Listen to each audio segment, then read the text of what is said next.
Hello जी, good evening, very very good evening. तो कैसा रहा आप लोगों का ट्रेडिंग? मार्केट तो मतलब अच्छा खासा गिर गया है।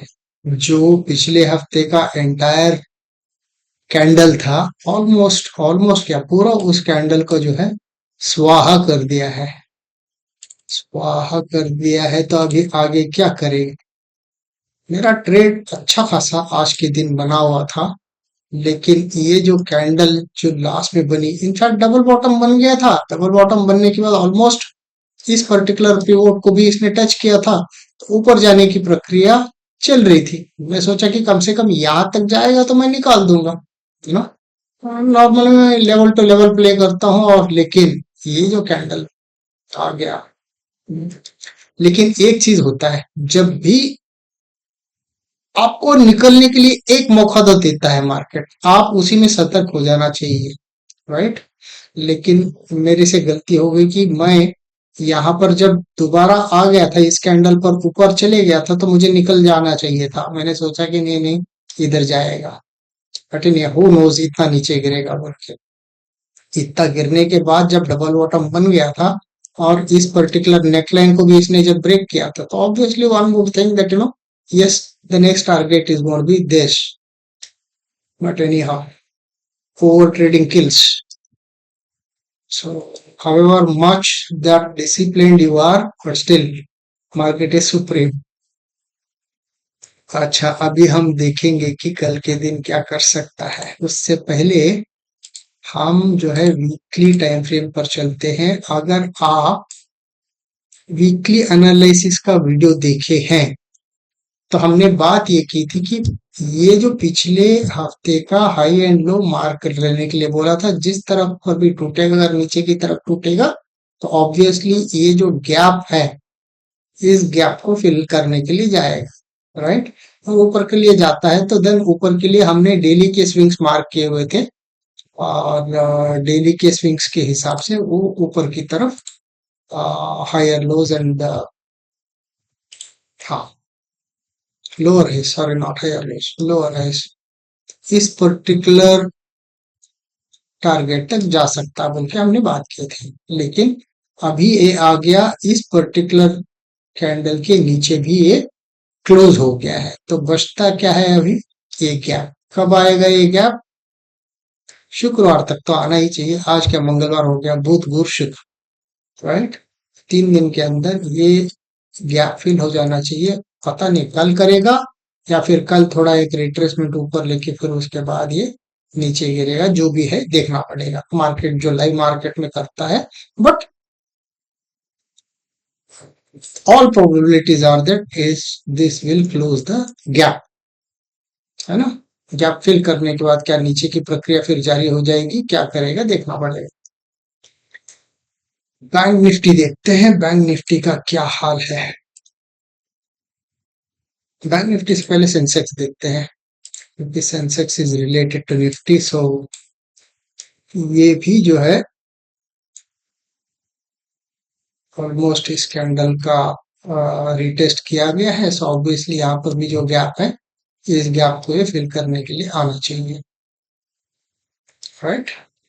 सो लेकिन कल के दिन सिंस ये गिरा हुआ है, थोड़ा एक पुल बैक, क्योंकि मीन रिवर्शन बोलते हैं ना, थोड़ा सा मीन रिवर्शन करना चाहिए।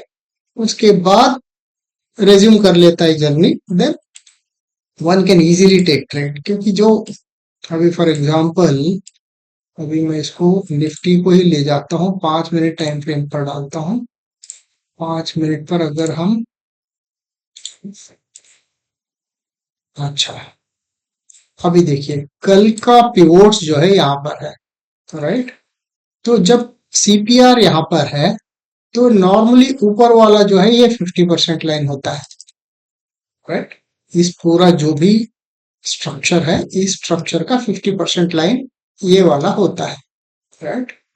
तो एटलीस्ट इस पर्टिकुलर जोन के अंदर जाके जब नीचे आता है, तब हम इनिशिएट कर सकते हैं ट्रेड, राइट। यहीं से अगर नीचे शुरू करता है तो लेना मुश्किल हो जाता है, क्योंकि एक pullback, decent pullback this normally we consider a healthy pull back. तो इसके अंदर एक जाएगा, एंड मोर ओवर अगर आप देखेंगे ये जो क्लस्टर ऑफ कैंडल्स जमा जो हो गए हैं वो भी इसी पर्टिकुलर जोन के अंदर हो गए हैं, right?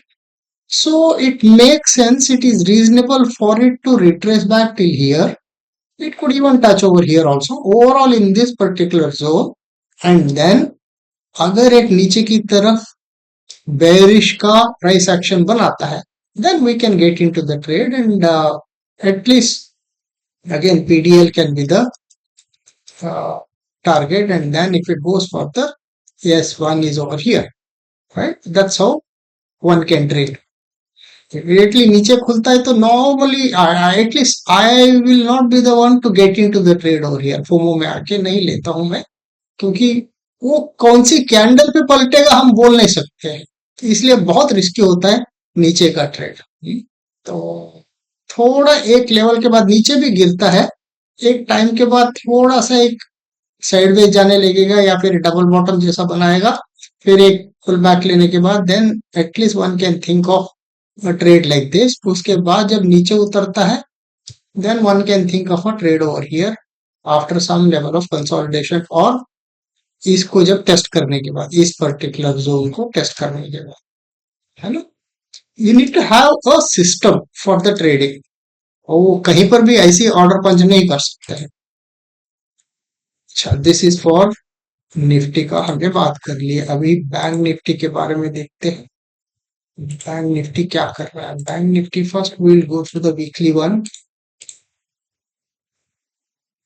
Bank Nifty is far better placed, but nevertheless, ये जो वीकली कैंडल का इसने हाई ऑलमोस्ट टैप किया था एंड लो भी ऑलमोस्ट इसने टैप किया है, लेकिन ये 5 दिन का प्राइस एक्शन है, ये 2 दिन का प्राइस एक्शन है, मंगलवार और सोमवार एंड मंगलवार का। तो अभी भी 3 दिन जो बचा हुआ है, उस 3 दिन के दौरान ये जो लाल वाली अभी यहीं तक रुकी है, क्या वो नीचे आके इस पर्टिकुलर गैप को फिल करेगा? क्या करना चाहिए, राइट? या फिर उससे नीचे उतरेगा, क्योंकि ये भी तो क्या एफपीजी है ना, तो ये एफपीजी का 50% तक आएगा, क्योंकि इसका ये नीचे तो विक यहाँ पर है, यहाँ तक भी नहीं आता है, या फिर कम से कम इतना भी आ जाता है, फिर भी गैप जो है ये एफपीजी का इतना बड़ा गैप हो जाएगा। So Bank Nifty also is expected to come lower. अगर इंट्राडे का देख लेते हैं, बैंक निफ्टी का डे टाइम फ्रेम का देख लेते हैं उससे पहले। कैंडल तो अच्छा खासा बना हुआ है एंड गैप भी फिल कर लेगा। इसमें बैंक निफ्टी में 2 गैप है एक्चुअली, यहाँ पर भी एक गैप पड़ा हुआ है, ऊपर भी एक गैप यहाँ पर भी पड़ा हुआ है। तो इस पर्टिकुलर कैंडल जो है ये आइलैंड कैंडल है, ना बेस सपोर्टेड है ना टॉप हवा में है ये। कहीं ना कहीं तो ये लिंक होना ही पड़ेगा दूसरी कैंडल से, तभी जो है वो हैंडशेक एस्टेब्लिश हो जाए, है ना? बट ये गैप भी फिल करने की सारी पॉसिबिलिटीज रख सकता है। लेट अस सी।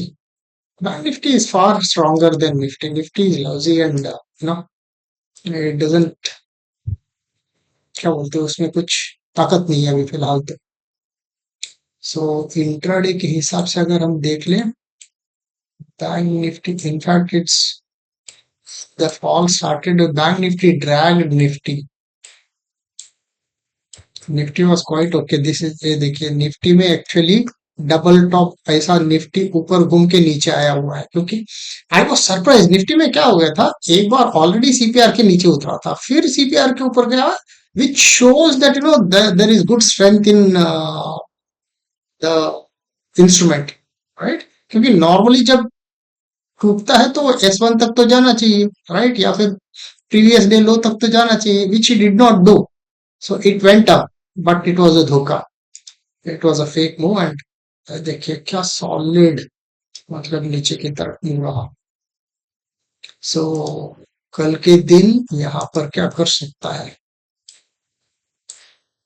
यहाँ पर भी सेम है, बट यहाँ पर जो है इसी जोन के अंदर रहने की पॉसिबिलिटी ज्यादा है क्योंकि क्लस्टर यहाँ पर ज्यादा जमा हो रहा है। अगर ये टूट कर ऊपर चले जाता है देन देन यहाँ पर एक क्लस्टर है।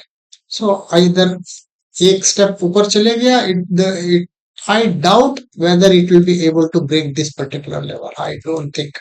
So if at all this 50% level or else यहीं से जो है नीचे वाली जोन से ही इसको फिर घूमनी चाहिए बॉटम नीचे की तरफ। So let us see what market will do and we will trade accordingly, है ना। सो आज का लेसन ये है कि ओवर ट्रेडिंग नहीं करना है। जितना आपने पैसा बना लिया है कम से कम अपने पॉकेट में रखना सीख लेना पड़ेगा, नहीं तो जो है मार्केट वसूलेगा आपसे। चलिए फिर कल मिलते हैं एंड विल सी। कल शाम कल वीडियो नहीं हो पाएगा लगता है, 2-3 दिन तो मैं टाइड अप रहूंगा। वीकेंड को देख लेते हैं, हो सकता है तो मैं कल, I doubt whether I will be able to participate in the trade tomorrow, will see. चलो टेक केयर, बाय बाय।